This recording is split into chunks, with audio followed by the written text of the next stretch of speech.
సంతానం కోసం ఎన్నో గుళ్ళు గోపురాలు తిరిగి ఎన్నో దాన ధర్మాలు చేశారు, కానీ వారికి ఎలాంటి ప్రయోజనం కలగలేదు. అప్పుడు వారు బోళాశంకరుడైన పరమేశ్వరుడు యొక్క పాదాలు మాత్రమే పట్టుకున్నాం.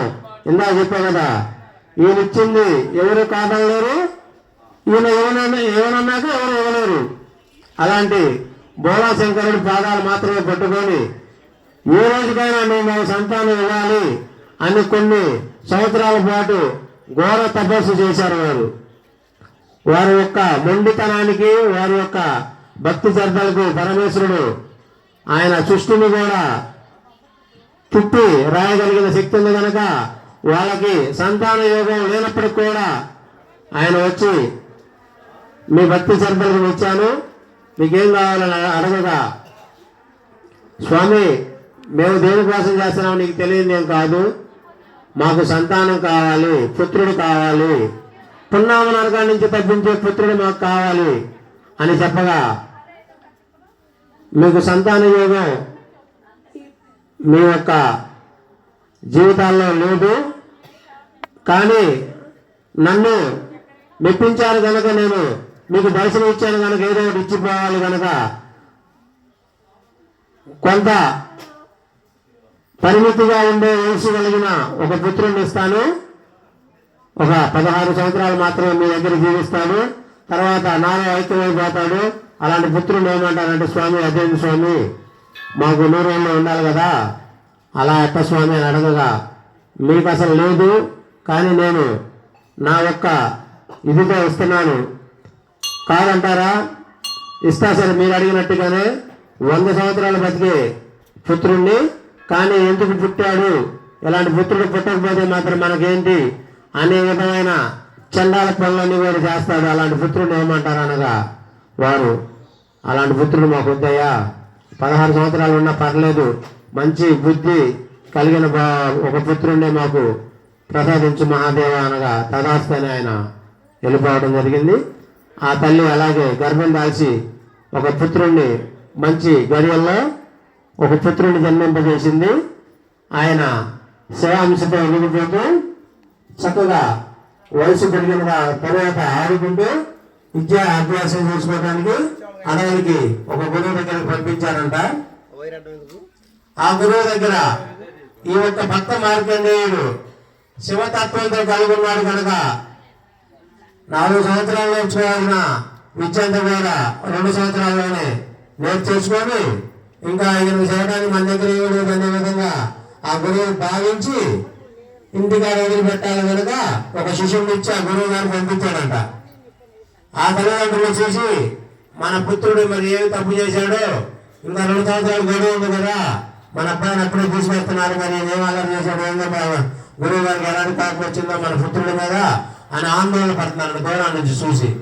అయ్యా రాగానే అడిగారంట, స్వామి మా అబ్బాయి ఏమన్నా, అదేం లేదమ్మా, మీ పుత్రుడికి విద్య వేగంగా అప్పింది, రేపు చెప్పాల్సింది కూడా గురువు గారు మీ పుత్రుడు ఈ రోజు చదవడం అట్లా ఫస్ట్ మీ పుత్రుడికి అడ్వాన్స్ గా చదవడం వల్ల ఆయనకి విద్యాభ్యాసం అంతా కూడా అయిపోయింది, ఎంతో భక్తి శ్రద్ధలతో నేర్చుకున్నాడు ఏకాగ్ర చేతను కనుక ఇతనికి చెప్పడానికి ఇంకా మా గురువు గారి దగ్గర ఏమి విద్య లేదు కనుక మీకు అప్పచెప్పరమ్మని పంపించాడమ్మా అని ఆయన నమస్కారం పెట్టి ఈయన పెట్టిన ఆతిథ్యాన్ని స్వీకరించి అభ్యర్థం చేసి ఆయన వెళ్ళిపోయాడంట. ఈ పుత్రుడిని చూసి ఎంతో ఆనందపడి చక్కగా ఆ రోజు ఆనందంగా ఉన్నారు, కొంతకాలం ఆనందంగానే బతికారు. తర్వాత శివుడు ఇచ్చిన ఆ యొక్క వర ప్రభావం ఉంది కదా, అది రోజుకు సంవత్సరం గడవటం వల్ల వీళ్ళకి ఇంకా ఈ పుత్రుడు మనతో ఉన్నాడు కదా అని దిగులుగా బాధగా ఉంటాం. రోజుకి మొదలైంది.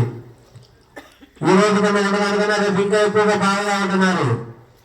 పుత్రుడు తెలియగలిగిన వాడు జ్ఞాని కనుక గమనించి వారి తల్లిదండ్రులందరినీ కూడా అడిగాడు, మాతాపితలారా ఎందుకు మీరు ఇలా దిగులుగా బాధగా ఉంటున్నారు, చక్కగా నేను విద్యాభ్యాసం పూర్తి చేసుకొని వచ్చాను, మనందరం ఆయంగా ఉండాలి కదా, మీరు ఎందుకు ఇలా ఉంటున్నారంటే మోహన్ సాగేసి వాళ్ళు చెప్పేవాళ్ళు వాడు. కానీ ఈ పుత్రుడు చాలా ముందుగా నిలబెట్టి అడగటం వల్ల ఒకరోజు నాయన నువ్వు మాకు శివ వరప్రసాదానివి, నువ్వు 16 సంవత్సరాలు మాత్రమే మాతో జీవించగలవు, తర్వాత నువ్వు శివాక్యం చెందుతావని పరమేశ్వరుడు చెప్పాడయ్యా. అందుకని మేము అది జీర్ణించుకోలేక బాధపడి ఏడుస్తున్నాము నాయన. ఇదే మా బాధ, అంతకు మించి ఏదైనా మాకు బాధ లేదు, నీ మీద మాకు ఎలాంటి ఇది లేదయ్యా అని చెప్పగా పిల్లవాడికి కూడా భయం వేసిందంట, అమ్మ నేను చచ్చిపోతానా అని. కానీ తనకున్న జ్ఞానం వలన ధైర్యాన్ని కూడగట్టుకొని, పూర్వం ఎలా ఉండేదంటే పుత్రులు తల్లిదండ్రుల కోసం మరణాన్ని కూడా ఆహ్వానించేవాళ్ళు. ఈరోజు పుత్రులు తన మీద తల్లిదండ్రుల ముందు వెళ్తాం మనం. శాస్త్రం ఏం చెప్పిందంటే అభిమన్యుడు వీరాభిమన్యుడు కూడా అర్జునుడి కోసం తన యొక్క ప్రాణాన్ని తృణప్రాయంగా ఇచ్చిన రోజులు. పుత్రులు తల్లిదండ్రుల కోసం ఎన్ని అడుగులైన ముందుకు వేస్తే అంతా పరమేశ్వరుడు మెచ్చుతాడు. ఇది సత్యం. ఆ రోజుల్లో అది ధర్మం కనుక మీ ఇద్దరి బాధని నేను తీర్చుతాను, తీర్చలేకపోతే మీకు పుత్రుడుగా ఉండి ఇంకా నేనేమి ఉపయోగం అని ఆయన పరమేశ్వరుడు కూర్చి తపస్సు చేస్తా, ఆయన్ని మెప్పిస్తాను.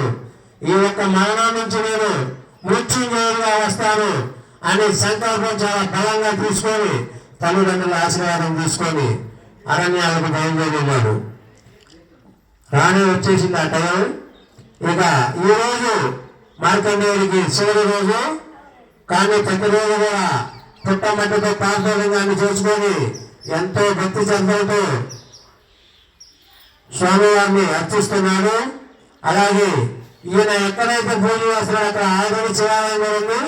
ఆ శివలింగానికి కూడా స్వామివారికి అభిషేకాలు చేసుకుంటూ ప్రార్థనగానికి అభిషేకాలు చేసుకుంటూ కాలం గడుపుతున్న సమయంలో ఆ యువకుడికి ఈరోజు ఎవరయ్యా మన దగ్గరికి ప్రాణాలు కోల్పోయి వచ్చేవారని లిస్టు మీద మార్కెండేయుడి పేరు ఉండటంతో ఆ యొక్క భక్తులకి వరుసనే తీసుకున్నాను అంటే వరుసనే తీసుకొచ్చారు.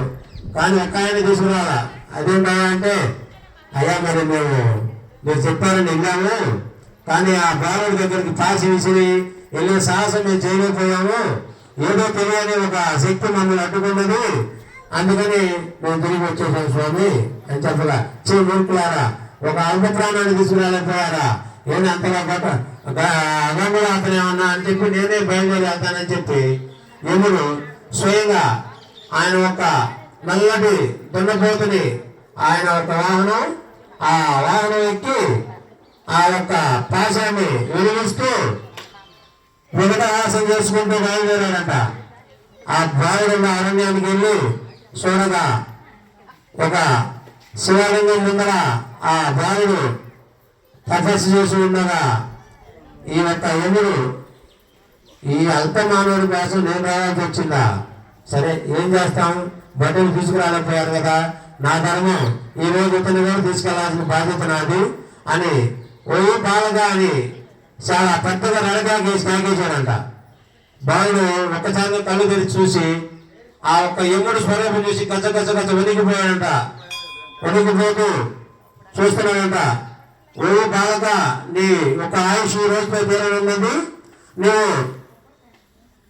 త్వరగా ఆ ఆలయం దగ్గర నుంచి కదరా.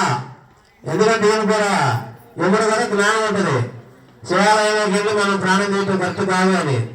కానీ ఆ బాలుని ఆదేశించాడు, ఇటు వచ్చి నువ్వు నీ మరణాన్ని స్వీకరించు, ఈ రోజుతో నీ మరణం టైం అయిపోయిందని. లేదు స్వామి, నేను దీర్ఘాయువుగా బతకాలని పరమేశ్వరుడి గురించి తపస్సు చేసుకుంటున్నాను, నాకు ఈయన ఉన్నాడు, నువ్వు నన్నేం చేయలేవు అని ఎదురు మాట్లాడుతున్నాడంట. ఓ బాలక నీ కోసం ఒక దుష్ట మానవుడి కోసం పరమేశ్వరుడు వస్తాడు, నన్నువాడు కాదని రా అని కాకేగా ఆ బాలుడు రాలేదంట. సరే ఎలా రావో చూస్తా అని చెప్పి ఆ యొక్క పాశాన్ని విధించి విసిరాడంట. విసిరితే ఆ పాశం వెళ్ళి ఆ బాలుడి మీద తలకి పడే లోపు ఆ బాలుడు బావి మీద పెట్టి ఆ పేద శివలింగం మీదకి ఓటేసుకున్నాడంట. ఈ పాశం వెళ్ళి ఆ బాలుడి కోసం వెళ్ళి ఆ శివలింగాన్ని కూడా పడిపోయిందంట. పడిపోతే యముడు మూర్ఖంగా లాగాడంట. సాక్షాత్తు ఉరుముల మెరుగులతో పరమేశ్వరుడు ఆ శివలింగంలోంచి ఉద్భవించి త్రిశూలంత యముడిని వెనకాలంటే తల్లి యొక్క ఫోటో వేశాడంట. తెలిసి ఆ బావుడి మీద చేయబెట్టాడంట, నీకేం భయం లేదు నేనున్నానని. తెలిసి మళ్ళీ ఇంకొక ఫోటో పొడవబోతుంటే స్వామి రక్షమా భాగమా, నేనేదో తప్పు చేశాను, ఏదో మూర్ఖత్వంలో చేశాను, నా ప్రాణాలు అందించున్నావు స్వామి, నేనే నీ అందరి ప్రాణాలు తీస్తాను, కానీ నా ప్రాణాలు కూడా తీయగలిగిన కాలుడివి, మహాకాలుడు నువ్వని ప్రజలకు తెలియదు స్వామి. నేను తీస్తున్నాను అనుకుంటున్నాను ప్రాణాలు, నీ ఆదేశం మీద నేను ప్రాణాలు తీస్తున్నాను, నువ్వు నా ప్రాణం కూడా తీయగలిగిన వాడిని నాకు తెలుసు, కనుక నన్ను నీ యొక్క దయతో కరుణించి కాపాడు స్వామి, మీ భక్తుల జోలికి నేను అంత తొందరగా రాను, ఈ రోజు నన్ను క్షమించమని ఆయన ఏడుకోగా, సరే వెళ్ళు అని చెప్పి ఆయన పంపించి ఈ యొక్క మార్కండేయుడికి ఈ రోజు నుంచి దీర్ఘాయుష్యం ఇస్తున్నాను, ఇతని జోలికి మాత్రమే రావద్దని చెప్పి ఆ రోజు నుంచి మార్కండేయుని దీర్ఘాయుషుగా ఉంచాడంట.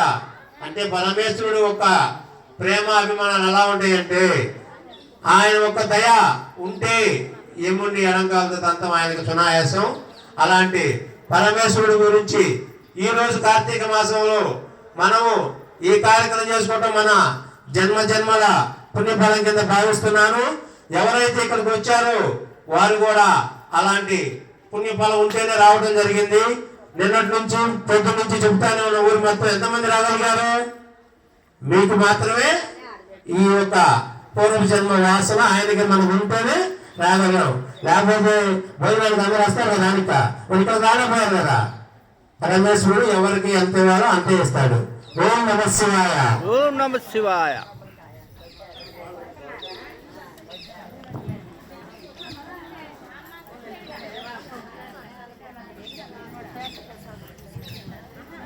సీతంబరే పార్వతీ తనయ మంగ